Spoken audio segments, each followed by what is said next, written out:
La segunda semana del mes de febrero empieza así, de esta manera, con el análisis acá a través de TN23 en su programa A la Medida. Buenas noches, bienvenido sea usted y bienvenida seas tú también, Sandy. ¿Cómo estás? Muy bien, Julio, muy buenas noches y buen inicio de semana para ti y para todos ustedes que Gracias. nos permiten acompañarles esta noche con las noticias y con el análisis de esos temas que marcan en la coyuntura nacional y también internacional, Julio, como nuestro primer tema. Así es, entonces vamos, porque nuevamente sigue siendo noticia, tema de análisis, la masacre de Tamaulipas. Iniciamos entonces con el análisis.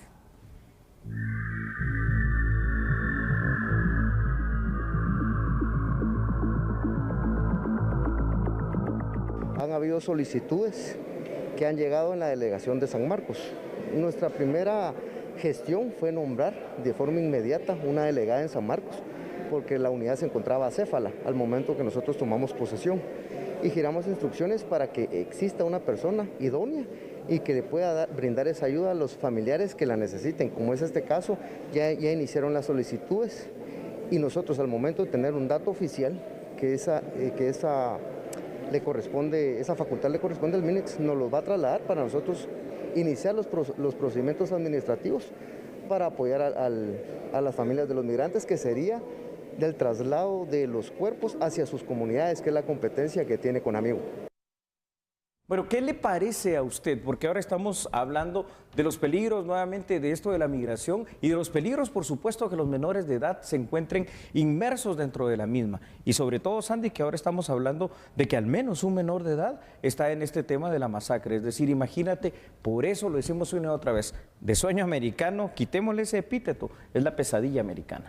Totalmente, Julio, y con esta masacre queda más que evidenciado, pero a pesar de las situaciones que se dan de peligro, de situaciones como estas también en las cuales vemos cómo el crimen organizado está operando a diestra y siniestra, aprovechándose de nuestros migrantes, y también las necesidades que pueden existir que a la larga pues también marcan ese peligro cada vez más, las necesidades que existen que a veces ni siquiera hacen que las personas se paren en pensar en esto, en los peligros, porque las necesidades son mayores, Julio, y vamos a decir lo siguiente, sin duda alguna, no sé qué piensas tú, pero... A ver, dime, Sandy. Se han dado tragedias varias contra migrantes. En esta ocasión toca a varios migrantes guatemaltecos sufrirlo, a varias familias, pero lamentablemente no creo que esta situación haga que la migración pare en nuestro país. Sí, lamentablemente la migración no va a parar por esas faltas de tantas cosas, ¿verdad, Sandy? Claro. Lo hemos dicho una y otra vez. No hay seguridad, no hay educación, no hay salud, al menos en la dimensión justa, correcta y concreta. Así es. Y obviamente no hay oportunidades también. Vamos con estos primeros datos preparados para este tema, de manera que usted pueda analizarlos con nosotros en casa. A ver, la migración ha sufrido varios cambios en su forma de manifestarse, Sandy, en los últimos años. Pero la más dramática quizás sea la representada por niños y adolescentes que viajan no acompañados. Los riesgos a los que se exponen son innumerables, pues ya la travesía en sí misma es peligrosa para un adulto. Por supuesto que esto se magnifica en el caso de menores de edad. Este tema nos lleva a pensar, Sandy, en primer lugar, en el delito de trata de personas, que es otra cosa que parece que está ganando mucho terreno. Pues en un mundo normal y en un mundo ideal no se expondría a ningún menor al peligro de esta travesía. Si no hacemos algo en Guatemala y no implementamos políticas de Estado que verdaderamente tomen en cuenta las necesidades de la juventud, la situación simplemente va a empeorar. Por eso yo creo que la estructura del Estado debe cambiar en estos últimos días y en estas últimas semanas.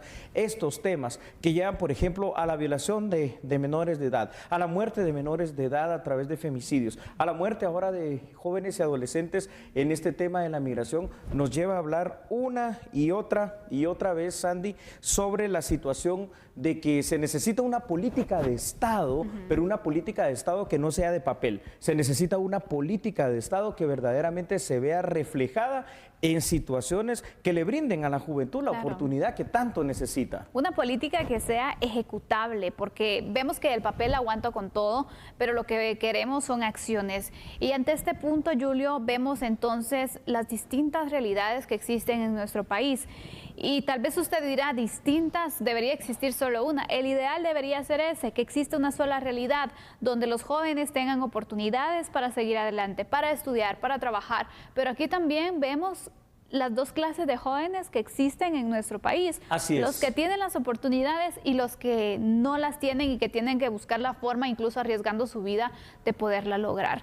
Esto es dramático. Sandy, ¿sabes qué es lo que da entre tristeza y cólera? Usted no me dejará mentir también en casa. Guatemala es un país rico, inmensamente rico, claro, porque al final de cuentas contamos con tantos microclimas, con tantos recursos naturales, metales, minerales, contamos con la bendición de poder sembrar tantas situaciones en nuestro país, pero no contamos realmente con un nivel de desarrollo que nos lleve a poder aprovechar toda esta potencialidad. En cualquier otro país, el tener tantos jóvenes como nosotros en Guatemala sería una oportunidad. Para nosotros esto se vuelve una debilidad realmente. ¿Por qué? Porque cuando te he comentado a ti, a los televidentes, de la existencia de esta Política Nacional de Juventud o de la existencia de instituciones que al final de cuentas o las cambiamos o le damos otro cariz y otra dimensión como el Conjuve para que esté presente en todo esto, porque es un acuerdo y es un compromiso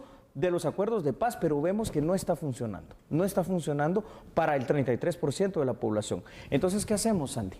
¿Brindamos seguridad a nuestro país? ¿Brindamos certeza jurídica para atraer la inversión extranjera? Tampoco. Así que lo que tú dices es una gran verdad, triste, lamentable y terrible, pero la migración va a continuar, no se va a detener, no hay manera, por mucho que querramos reflexionar. ¿Cómo le dices a alguien que se está muriendo de hambre que no se vaya? ¿Cómo le dices? Si no le das las oportunidades ni las opciones para que busquen la manera también de poder obtener cuestiones que son básicas, Julio, como la alimentación, los servicios también, que son fundamentales, entonces ves que hay vulnerabilidad en los jóvenes, hay tentaciones en los jóvenes de diversa índole. Una, integrar al crimen organizado. Dos, poder migrar. Sí, y ambos puntos generan un nivel de peligro grande. Grande, porque entonces vemos como aquellos jóvenes que no se integran, como tú bien nos dices, a las maras o se integran al tema del narcotráfico, pues tratan de migrar y uno ve como cada vez más es algo ya no ni siquiera aspiracional, es simplemente la única salida. Sobrevivencia. Exactamente, o morir en el intento, literalmente, como pasó con este joven guatemalteco. Terrible situación.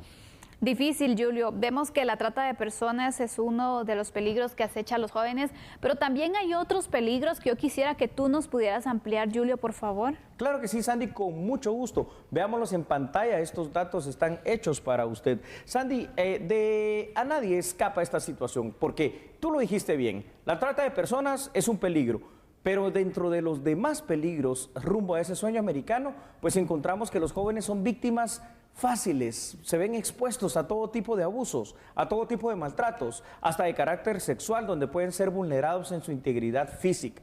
El trayecto representa per se un gran peligro, Sandy, pues atravesar ríos, desiertos, viajar en tren, exponerse a los grupos delincuenciales son un constante peligro en el viaje.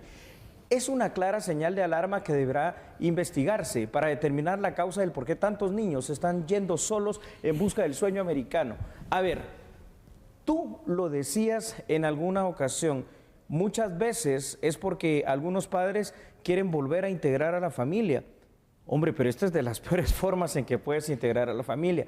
Yo me atrevo más a pensar una situación en la cual es increíble el nivel de desesperación, literalmente desesperación, de no saber qué hacer para sobrevivir, el que hace que vayan precisamente los niños viajando solos en esta trayectoria tan difícil. Por eso hemos puesto en pantalla cada una de las dos situaciones en cuanto a lo que hemos visto. Ya los vimos, los dos datos que teníamos para usted en pantalla. Nos queda analizar, ¿verdad, Sandy, esta situación? Así es, Julio. Soluciones que se pueden ir buscando. Yo creo que no sé al final qué están pensando los países centroamericanos, Julio, para poderse unir. Porque situaciones como estas, aquí no solamente viajaban guatemaltecos, hay otros migrantes. Vaya a saber cuántos casos más existen de migrantes de otros países que también son acechados, porque no es que estos grupos vayan solo contra guatemaltecos, sino que también van contra cualquier tipo de migrantes. Entonces vemos que definitivamente el peligro va para todos.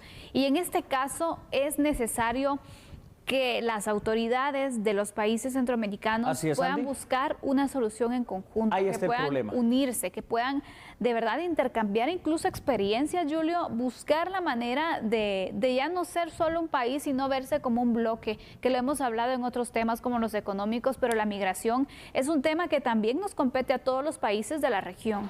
¿Qué estamos haciendo para esto? Efectivamente no estamos haciendo nada. Y si no hacemos nada no podemos esperar resultados distintos. Es decir, el tema de la migración en el Triángulo Norte, partamos de una base. La migración siempre se ha dado y ya lo analizamos la semana anterior. Pero en estas dimensiones, en estas características y con estos temas tan específicos, donde ahora ya son niños y hasta desde bebés que están yendo en las caravanas, por ejemplo, o que se van en este tipo de pequeños grupos, esto ya no es normal. Lo que nos demuestra la situación de la migración que estamos viendo en el Triángulo Norte Centroamericano es la total desesperación y el total fracaso de todas y cada una de las políticas que puedan estar destinadas hacia la juventud, de las políticas que puedan estar destinadas hacia la atracción de inversión, la atracción de empleo, la atracción de nuevas, mejores oportunidades, con lo cual ahora que vamos a cumplir 200 años, porque este año cumple nuestro país 200 años, creo que hay que replantear la situación y apostar fuertemente a la creación de lo que se necesita. ¿Qué se necesita, Sandy? Trabajar en el tema de seguridad, brindar la certeza jurídica, pero ser nuevamente ese referente en Centroamérica de la economía, del desarrollo, del bienestar, porque hoy lo que es Costa Rica, lo que es Panamá, inclusive con todo lo que se dice Daniel Ortega, en Nicaragua están casi todas las maquilas que se tuvieron que ir de aquí de Guatemala. Y El Salvador también está demostrando lo contrario a nosotros. Creo que nos estamos rezagando. Y de ser la primera potencia centroamericana, si seguimos en ese camino, nos vamos a convertir en la última. Y ya que hablas de puntos que deben garantizarse como la certeza jurídica, creo que el siguiente tema que estaremos analizando va orientado también en eso, ¿no? Muy bien. Elecciones de representantes o magistrados, en este caso de la Corte de Constitucionalidad.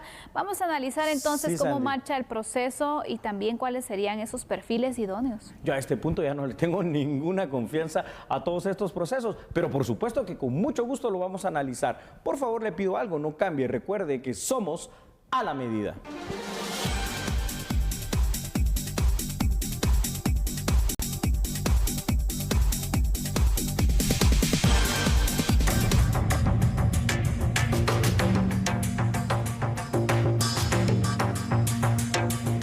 Vemos que la Corte de Constitucionalidad se ha convertido en una corte muy importante para el país, con mucho poder, que toma decisiones sumamente trascendentales que afectan a todos los ciudadanos, y nosotros creemos que como mínimo cualquier persona que aspire a ser magistrado de la Corte de Constitucionalidad primero tiene que cumplir con los requisitos constitucionales.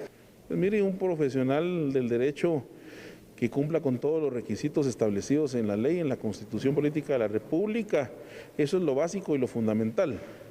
Y luego pues que haya comprobado tener una experiencia y que sea una persona honorable. Yo creo que eso es lo básico y fundamental para poder ser electo. Eso es lo que Guatemala necesita, personas honorables y que cumplan con lo que establece la Constitución. Esto se empieza a tornar también aspiracional, Sandy, y televidentes, porque estamos claros, ¿no? De conformidad a la Constitución y de conformidad a la ley, ahora en el mes de abril tiene que darse precisamente el tema del recambio en la Corte de Constitucionalidad. Y termina hoy precisamente un proceso. El proceso que abrió la Corte Suprema de Justicia, porque recordemos que la Corte Suprema de Justicia es uno de los 5 cuerpos electores. Está el Poder Legislativo, el Ejecutivo, el Judicial, el Colegio de Abogados y Notarios, que le quitamos lo de honorable porque vemos que ahora está muy cuestionable esa situación, y la Universidad de San Carlos a través del Consejo Superior Universitario. 17 postulantes en esta situación de la Corte Suprema de Justicia. ¿Qué piensas tú? ¿Servirá de algo? Bueno, la verdad es de que como requisito deben cumplir con la elección de los magistrados titulares y suplentes, cada una de las entidades que tienen derecho a realizar estas elecciones. Que vayan a tomar posesión del cargo, ese va a ser otro punto, Julio, que yo creo que va a estar un poco complicado. Yo quisiera equivocarme de verdad y que por el bien de esa certeza jurídica que hemos estado hablando, por el bien de una integración y fortalecimiento de una Corte de Constitucionalidad, se pudiera realizar el reemplazo, el cambio de la Corte de Constitucionalidad, porque sabemos que esta entidad, este órgano es importante porque es la defensa de la Constitución y que también hay que replantear algunas situaciones también y decisiones que se han ido tomando, pero creo que por el bien del país debería de cumplirse con las elecciones y con el cambio de la Corte, pero no sé qué tanto va a suceder en la práctica, Julio, no sé cómo lo ves. Mira, yo tengo un temor, es decir, recordemos que en el tema de la Corte Suprema de Justicia y de las Cortes de Sala de Apelaciones, ya más de 15 meses esto no se ha cambiado y no se mira cuándo, sinceramente. Entonces, sabemos que ese recambio se va a dar ahora, dentro de más o menos 3 meses. Lo mejor, dentro de lo mal que está el sistema de justicia que puede pasar en este momento, es que se respete ese proceso, que los 5 cuerpos electores hagan su convocatoria, que ya la hicieron, hagan su selección de conformidad a algo, no a cuestiones aleatorias, no, de conformidad a lo que dice, porque ellos también se tienen que regir a la ley de comisiones de postulación, les guste o no les guste, y que de verdad se logre escoger a las personas más idóneas, a las personas más correctas, a las personas más ecuánimes, a las personas más imparciales y que no tengan esos sesgos notorios de carácter político, de carácter ideológico, de grupos de interés, ¿no? Que eso es lo que le está haciendo tanto daño a la justicia guatemalteca. No es el hecho de que se escoja o no se escoja a X persona, es el hecho de los grandes intereses y todo lo que se maneja alrededor de este tema y de esta forma en que elegimos nuestras cortes. Así es, Julio. Entonces vemos cómo pues ya los distintos órganos que tú mencionabas, el Congreso, el Ejecutivo, la Corte Suprema de Justicia, están realizando también su esfuerzo y su trabajo por llevar a cabo estas elecciones. Y qué difícil y qué injusto va a ser que cumplan ellos con su parte y que al final entonces sus representantes no puedan tomar posesión. Por eso digo, debe garantizarse al final el respetar las decisiones y las elecciones independientes que cada uno de estos colegios, de estos órganos ha decidido, Julio, porque al final entonces es como que no fueran independientes, es como que al final tienen que estar en la línea de lo que otras personas quieren y entonces vemos que hay una injerencia al final de poderes. ¿Sabes? Y antes de los datos, ¿sabes dónde podemos ver eso? En que se cierra el proceso digamos, de integración, de que lleguen los expedientes a la Corte Suprema de Justicia. Gracias, recepción es la palabra. Recepción a la Corte Suprema de Justicia. Solo 17 profesionales. Y si hay más de 30,000 abogados, de 17, no hay interés. Vamos con los datos porque esto ha desilusionado realmente a todo el mundo aquí en Guatemala. Y es bien importante, por favor, analizar esta situación. A ver, para poder participar en este proceso, los interesados deben cumplir con los siguientes requisitos. ¿Cuáles? Ser abogado colegiado activo, obviamente, de reconocida honorabilidad. Ahí empezamos mal, porque este es un criterio bien subjetivo, pero digamos que todavía está bien. Tener por lo menos 15 años de graduación profesional y estar en el pleno goce de sus derechos ciudadanos. Por supuesto que esto es vital. Pero, a ver, Sandy, ¿y la parte académica? Es decir, todos aquellos que han sido maestros de derecho por años y años, que han enseñado en las aulas de las distintas universidades la parte dogmática, es decir, la doctrina del derecho, también deberían de participar en esto. ¿Por qué? Porque constituyen los intelectuales guatemaltecos en el tema jurídico, pero no hay interés de este grupo intelectual de guatemaltecos y eso debe llamarnos a la reflexión. ¿Por qué? Porque la selección, lamentablemente, bajo estas formas que se tienen pervertidas, que ahora hemos visto, que han llegado a tocar fondo para la selección de magistrados en las distintas cortes, lo hace que sea por intereses de todo tipo y menos por las capacidades. Te lo digo, ¿sabes por qué? Porque conozco muchos profesionales, colegas, que vienen y participan en todos estos procesos, sacan las mejores puntuaciones, pero nunca son seleccionados. ¿Por qué? Porque no tienen un padrino político. Y aparte de puntos como los que tocas tú, Julio, también, y yo me pongo en el lugar de los profesionales del derecho, que sí, si también yo me postulo, hago todo el esfuerzo, porque también es un sacrificio y una lucha que tú tienes, y que al final me digan, mire, siempre no va a tomar posesión, qué pérdida de tiempo. También, ¿verdad? Sí. Claro, mejor aprovecho para hacer otras cuestiones que son de mi profesión, donde pues puedo tener algún tipo de beneficio y sin tener ningún tipo de problemas, sin tener ningún tipo al final de decepciones, de dudas, de incertidumbres. Es que al final el proceso, creo que por eso no existe tanto interés también, porque no hay una claridad de lo que pueda pasar al final. Eso es cierto. Ahora una pregunta.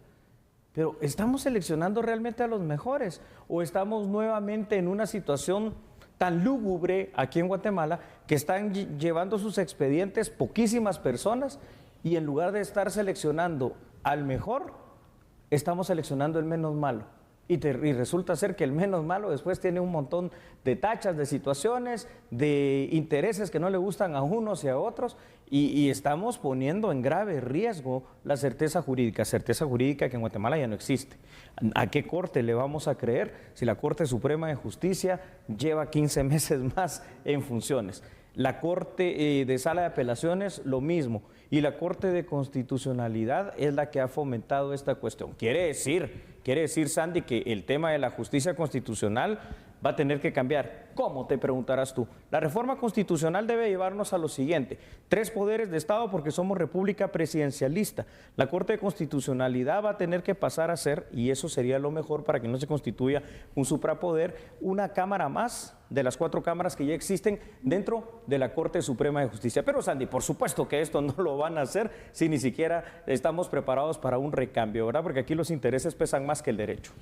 Totalmente, Julio. Y entonces, en este punto te digo, la Corte de Constitucionalidad debe tener magistrados que estén entonces, que hagan el cambio, que puedan dar esa certeza jurídica, sí, que puedan dar... los mejores. Exactamente, porque es un gran trabajo y es una gran responsabilidad que tienen al final en sus manos, y en esas decisiones que toman, Julio, hay muchos temas que llegan a la Corte y que ellos deben conocer. Por eso te pregunto, ¿cómo o qué perfil debería tener un magistrado que llegue a la Corte de Constitucionalidad? ¿Cuál sería el idóneo? Me gusta esa pregunta. Veámoslo todos juntos en la pantalla, por favor, para que tratemos de sumar algunos otros datos a este perfil idóneo que tú estás mencionando, ¿verdad, Sandy? Porque de conformidad a la Constitución Política de nuestro país, la Corte de Constitucionalidad, que está integrada por 5 magistrados titulares y 5 suplentes, debería de ser de la siguiente manera, ¿no? En primer lugar, saber que dichos magistrados son electos, como ya lo dijimos, por los 3 poderes del Estado, la USAC y el Colegio de Abogados. Es de recordar que el próximo mes de abril esperamos el cambio de estas autoridades, y la mejor de las propuestas para nombrar a las personas más idóneas a tan alto cargo es buscar dentro de quienes poseen experiencia en 2 cosas. En primer lugar, en la carrera judicial, porque ¿cómo voy a ser yo un magistrado si antes, por ejemplo, no fui un juez o un magistrado de sala? ¿O cómo voy a llegar yo a ser magistrado si antes no fui un académico, por ejemplo, con X cantidad de experiencia en el tema de las universidades, siendo un maestro de maestros? Por ejemplo, aquellos que lo hacen en las facultades de Derecho o en la misma Escuela de Estudios Judiciales. Ahí te podría yo empezar a perfilar a personas que podrían llegar a ocupar estas magistraturas. Pero lamentablemente, Sandy, muchas veces pasa lo siguiente: muchos grandes maestros del derecho, como te digo, conocidos míos, sacan unas calificaciones extraordinarias, pero después resultan simple y sencillamente siendo uno más de la lista, jamás electos. ¿Por qué? Porque aquí despojémonos de toda situación y hablando con claridad, lo que pasa es lo siguiente: solo van a llegar a ser electos bajo este sistema perverso, pervertido y terrible que tenemos en la justicia guatemalteca los que tengan o pertenezcan a algún grupo de interés, algún grupo de poder o de presión o un padrinazgo político muy fuerte. Con estos factores que tú das a conocer, en especial el último, Julio, sí, vemos entonces también que cada vez va a existir menos interés de participar en procesos como estos. Totalmente, ¿no? Totalmente. Sí, totalmente, porque le puedes preguntar a muchos profesionales del derecho, mire, ¿usted por qué no participa para eso? Y te van a decir, ¿para qué? Porque desgastan su nombre, desgastan su prestigio y solamente sirven para hacer una suma más dentro de una pantomima. Porque al final de cuentas, fíjate que otra gran verdad que pasa en estos procesos es lo siguiente. Se reciben en cualquiera de los 5 cuerpos electores la cantidad de expedientes que sean, pero ya está, compadre, hablado antes con las personas que van a elegir quién va a ser el beneficiado, digamos, con el ser electo. Entonces los demás simple y sencillamente forman parte de ese colchón, de ese relleno, y prestarse para eso tampoco es sano. Por eso, lo de las leyes de las comisiones de postulación y la reforma, insisto, del sector justicia en Guatemala es algo vital y tiene que ser una reforma constitucional, de manera que no sea esa forma de escoger jueces y magistrados, sino que podamos buscar otra, como pasa en otras realidades. Las mejores personas en esas situaciones, independientemente de las creencias que tengan, porque una vez que estás investido de la autoridad de juez o de magistrado, debes dejar a un lado todo tipo de interés, pero como aquí te financian las campañas políticas millonarias para estos cargos, como aquí vas por intereses de grupos, entonces vas a defender eso precisamente, no la justicia en Guatemala, nunca. Y son filtros al final que se deberían de tener, las investigaciones que se deberían de realizar para evitar entonces que situaciones como estas pasen y pues concluyen en la elección de una persona como magistrado o como otro representante en las diferentes elecciones. ¿Por qué? Porque entonces aquí vemos que la independencia se va perdiendo, Julio. Sí, y creo que al totalmente. final puede ir afectando, y en especial en órganos como este, la Corte de Constitucionalidad. Pero bueno, todavía nos queda esa, no sé, esperanza. Claro. Al menos dentro de este cuerpo elector que ya recibió expedientes, que la mayoría de los que se recibieron ahí sea de profesionales del derecho preparados, académicos, dignos, respetables, honorables y con ganas de hacer las cosas bien. Démoslo por concluido y esperemos que esto sea para las 5 cuerpos electores que hay para magistrados de CC. Muy bien, vamos a hacer una pausa entonces, concluimos y por supuesto le daremos seguimiento a este tema. Regresando de la pausa, hablaremos de otro asunto que Terrible. También constantemente lo hablamos, los accidentes de tránsito. Sí, siguen falleciendo personas producto de accidentes de tránsito en el transporte público. Vamos a ver entonces qué pasó en esta ocasión. Muertes, muertes y más muertes, es la constante. Si no es por la violencia, por los accidentes, las 2 grandes causas de muertes en este país. Por favor, señoras y señores, no cambien. Recuerde que nosotros en TN23 a esta hora somos a la medida.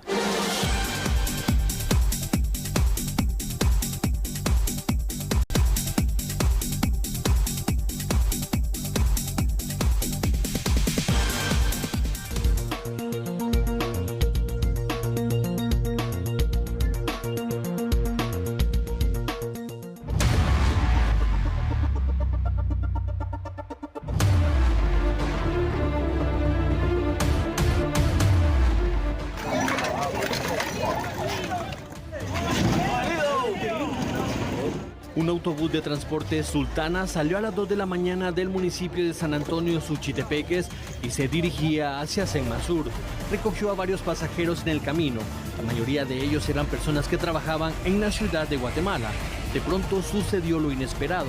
A la altura del kilómetro 70 de la carretera al Pacífico, el conductor de la unidad de transporte colectivo intentó acelerar su marcha, pero los 2 carriles de la vía estaban ocupados por 2 vehículos que transitaban a una velocidad moderada. Al no poder pasar, el conductor del bus decidió invadir la vía contraria para rebasar a los automóviles.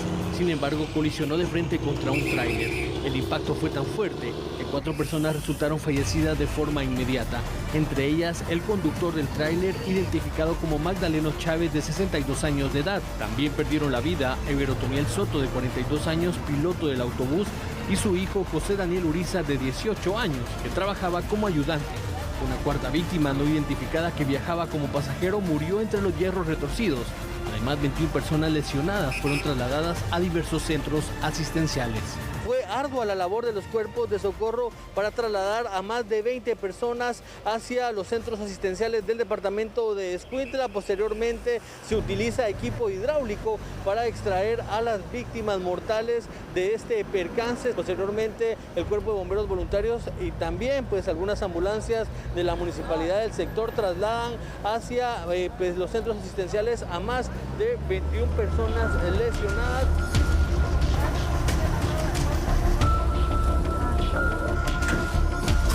La escena del accidente ocupó los 4 carriles de la ruta al Pacífico. Durante varias horas los rescatistas estuvieron trabajando para extraer los cuerpos de los fallecidos que se encontraban entre los hierros retorcidos. Algunos sobrevivientes manifestaron su temor y agradecimiento tras haberse salvado de morir. Ya durmiendo, me acuerdo que comenzó a zigzaguear y se oyó el bombazo. Después ya devanándolos debajo del sillón, va usted, devanándolos. Yo estoy aquí que mis pertenencias están ahí. Hay esperanza de que las haya, va usted. O ya viene mi esposa a traer y estoy tranquilo, ¿va? Me siento tranquilo, sé que tengo hinchada la canilla, la boca se me perjudica, pero primero Dios salimos, Dios lo guarda a uno. El tránsito vehicular estuvo varado durante más de 5 horas. Transportistas que se dirigían a los departamentos del sur y al departamento de Guatemala se vieron afectados por la paralización que se dio. Los cuerpos de las víctimas fueron trasladados hacia la morgue del INASIF. De los 4 fallecidos, 1 no fue identificado. Y uno se pregunta cuando mira esto, porque es una verdadera tragedia, ¿y los reductores de velocidad qué? Y ya lo hemos analizado, y usted no nos dejará mentir. Sandy, ¿cuántas veces lo hemos dicho? Esto era algo que tenía que implementarse desde el año 2012, que se le fue dando prórroga, 2019, 2020. Seguimos sin esos reductores de velocidad como algo obligatorio. Y mira las tragedias. Una cosa sí te digo, el transporte pesado sí tenía reductor de velocidad, me refiero al tráiler, a 80 kilómetros por hora. Pero cuando vemos la magnitud de esa colisión, pues si el tráiler ya 80 kilómetros por hora causa un daño muy fuerte, quiere decir que el bus a cuánto tenía que venir para que impactando de frente causara esta cuestión. Una cosa lamentable. Sí, Julio, mira, estos buses en varias ocasiones, de hecho aquí en la televisión guatemalteca, se han hecho reportajes donde se le ha dado seguimiento a estas unidades y ni siquiera un vehículo los puede alcanzar a esas velocidades, imagínate. Cuesta alcanzarlos, entonces, es cierto. Es complicado, pero aquí el punto es, ¿será acaso que solo un reductor de velocidad puede evitar accidentes de tránsito? Porque pareciera que no. El transporte pesado tenía el reductor de velocidad, la unidad del transporte colectivo no lo tenía, pero al parecer, según las versiones que se tienen preliminares, el que cometió la imprudencia fue el bus que rebasó y entonces viene el transporte pesado y ya no lo pudo esquivar. Son imprudencias al final que te diría que ocasionan pérdidas humanas, pérdidas materiales. Entonces vemos que evitar accidentes de tránsito o reducir los casos quiere un poco más de colocar reductores de velocidad, pero colocarlos en todas las unidades también es un punto de los muchos que se deben de tomar en cuenta. Es que esto tiene que ser obligatorio, es decir, aquí ya no hay excusas, esto es cuestión de vida o muerte. Hoy por hoy, no solo en el mundo, pero sobre todo en Guatemala, estamos viendo cómo el tema de la violencia nos tiene de rodillas, pero el tema de los accidentes viales es una cosa terrible, ¿no? En función de que se han constituido en la segunda causa de muerte a nivel nacional y no hacemos nada. Y no es solo los reductores de velocidad, es realmente saber a quién se le está dando un transporte de estos, un transporte pesado, ya sea para carga o para personas. Personas que certificadamente de verdad tengan la experiencia para hacerlo, personas que sean responsables para estar al frente de ese volante. Y también se necesitan los controles, las vigilancias, los operativos pertinentes a lo largo de las rutas, a lo largo de las carreteras para verificar esta cuestión. Y cuando alguien incumpla en la infracción a la velocidad, aplicar las multas más fuertes que puedan existir. Solo así vamos a lograr cambiar esta situación. Si no, las carreteras seguirán siendo esa ruleta rusa de la muerte. Exactamente. Y ya que tratas este punto, Julio, yo quisiera que diéramos a conocer otros datos, porque transportistas tienen también alternativas. Han propuesto el hecho de que más que colocar un reductor de velocidad, se puedan implementar otras medidas por parte de las autoridades de tránsito. Me parece bien, Sandy, así que veamos datos ahí en pantalla para que todos juntos podamos hacer el análisis pertinente. Y es que el reglamento de la ley para el fortalecimiento de la seguridad vial obliga al transporte pesado de carga y de pasajeros a implementar reguladores de velocidad. Bueno, si obliga, ya no más prórrogas. Empecemos a implementar esta situación y el que no lo tenga, que no circule. Así de simple. La velocidad máxima permitida para este tipo de vehículos, de conformidad a lo que establece este reglamento, es de 80 kilómetros por hora y aún así vemos la magnitud de los accidentes. Año tras año la disposición ha sido aplazada por la inconformidad de los transportistas que se oponen tajantemente a la instalación física de los aparatos reguladores de velocidad. Además hay que decirlo claramente, ¿no? Porque esto significa un desembolso, pero es un desembolso en seguridad también para ellos, porque cuando un autobús queda así, pierden totalmente su inversión. La disposición está vigente desde el año 2016 y no parece haber una intención de acción de parte de la mayoría de transportistas que ni siquiera han empezado a pensar seriamente en adquirir estos equipos. Totalmente, Julio. Vemos entonces que al final el tema de los accidentes de tránsito se siguen registrando y desde la última vez que lo tratamos acá en análisis, Julio, hablábamos y decíamos, bueno, ojalá que no tengamos que seguir analizando accidentes donde se tengan resultados mortales y lo seguimos haciendo, lamentablemente. ¿Por qué? Porque no hay también medidas que sean drásticas para evitar situaciones como estas. Vemos que hay otros países que tienen otro tipo de medidas en los cuales no vemos este tipo de escenario, Julio, pero los accidentes donde el transporte público se ve involucrado especialmente es una constante en nuestro país y no debería de pasar. Aquí voy e insisto en el tema, que se investigue, que se deduzcan responsabilidades, pero sobre todo entonces que se pueda implementar ese laboratorio de accidentología donde se tenga la prueba científica que pueda indicar, bueno, esto ocurrió por la impericia, exactamente, que se puedan tener entonces los elementos que al final puedan sustentar una acusación en contra de una persona. Pero aquí seguimos viendo familias que pierden a seres queridos, familias que se ven complicadas porque a lo mejor la persona que falleció era quien aportaba en la casa,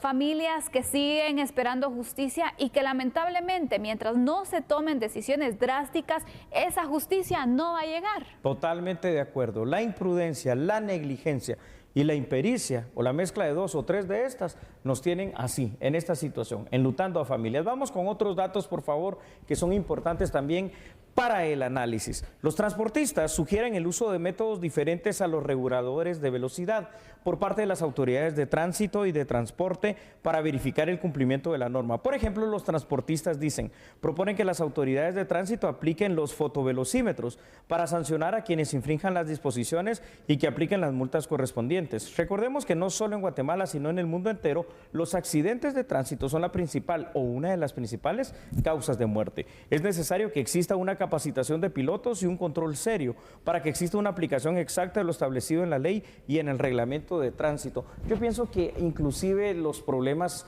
vienen desde la génesis. ¿Por qué? Porque para poder manejar uno de estos transportes tienes que tener licencia tipo A. Para tener licencia tipo A tuviste que haber tenido las otras licencias previamente. Experiencia. La experiencia. Tienes que ser mayor de 25 años y muchas veces estas situaciones se rompen y tú ves a jovencitos manejando sin licencia. Sin licencia, incluso con licencia vencida o simple y sencillamente personas sin conciencia, aunque tengan la licencia. Entonces también deberíamos de someterlos a cada uno de ellos que están a cargo de transportar mercadería y sobre todo personas a exámenes constantes, una vez al año por lo menos, en el conocimiento, primero del reglamento y de la ley de tránsito y en el conocimiento en sí de la pericia que puedan tener. Pero es que, Sandy, es que en Guatemala como todo es corrompible, muchas veces hasta esas licencias son compradas y ya hemos visto varios programas acá mismo de nuestra cadena de expedientes donde se puede ver cómo puedes adquirir cualquier tipo de documento, hasta la licencia que no te corresponde. Totalmente, Julio.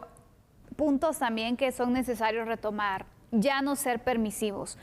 La capacitación de piloto, Julio, estaba incluido dentro de las modificaciones que se hicieron, donde estaba incluido también el tema de los reductores de velocidad. Correcto. En los reductores de velocidad se le sigue dando largas al asunto, no se está teniendo... Exacto, sí. Entonces, mientras más se permitan este tipo de prórrogas, este tipo de largas, al final van a seguir muriendo personas, personas que tienen necesidad de estarse transportando y que no tienen los medios para poderse mover de un punto a otro, porque imagínate, ¿quién teniendo un automóvil, una motocicleta, cualquier medio de transporte, se va a arriesgar a subirse a estas unidades? Entonces, al final creo que las autoridades deben de plantearse muy bien este tema, porque son vidas las que se están perdiendo y no es justo. Yo estoy de acuerdo, Sandy, muy buena conclusión, así que nosotros ahí se lo dejamos para el análisis y le proponemos algo, una breve pausa comercial para volver en unos instantes. Somos a la medida.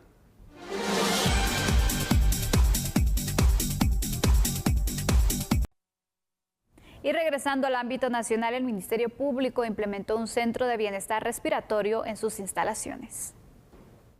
En las instalaciones del Ministerio Público de Barrio Gerona, ubicado en la zona 1 capitalina, se instaló en conjunto con la Municipalidad de Guatemala el Centro de Bienestar Respiratorio número 38. Hoy estamos inaugurando este Centro de Bienestar Respiratorio de cercanía, el cual funciona basado en la experiencia ya adquirida en el tema por la Municipalidad de la Ciudad de Guatemala y como réplica de los centros que funcionan en varias zonas de esta ciudad capital. En este centro, los trabajadores del Ministerio Público tendrán acceso a una consulta médica virtual. Al manifestar un síntoma o malestar, se gestiona la atención en el Centro de Bienestar Respiratorio de cercanía en el Ministerio Público, en donde con todas las medidas de bioseguridad se llenará la ficha de diagnóstico, se gestionará una consulta médica virtual. Con ello, logramos optimizar los tiempos de diagnóstico, puesto que los y las trabajadoras ya no tienen que desplazarse a otro lugar para buscar atención. Con estas acciones, a nivel institucional, garantizamos la prestación del servicio, pero también la protección de la fuerza y corazón del Ministerio Público, que son sus trabajadores. Bueno, y en otras noticias bastante relacionadas a lo que acaba usted de ver y escuchar, crean el Consejo Técnico Específico, primero para la prevención y también para el control del COVID-19 en Guatemala. Vea la información aquí en A la Medida.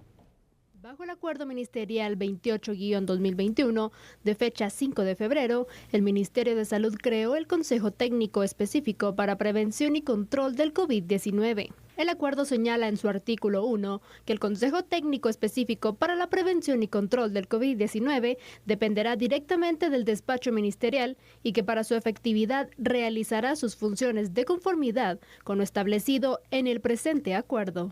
En cuanto al objetivo de creación, el artículo 3 señala lo siguiente: recomendar el desarrollo de aspectos normativos para el diseño e implementación de políticas y estrategias basadas en evidencia científica e investigación aplicada que guíe la respuesta oportuna a la epidemia de COVID-19. El artículo 4 define la integración de este consejo, que será de 8 personas, encabezado por la titular de salud o por un viceministro del ramo designado.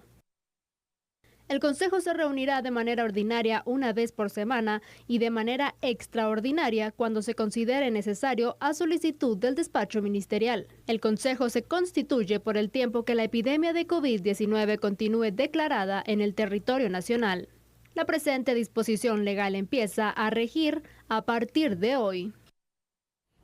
Llegó el momento de despedirnos y agradecerle por su sintonía. Lo esperamos mañana. Bueno, chao. Hasta mañana.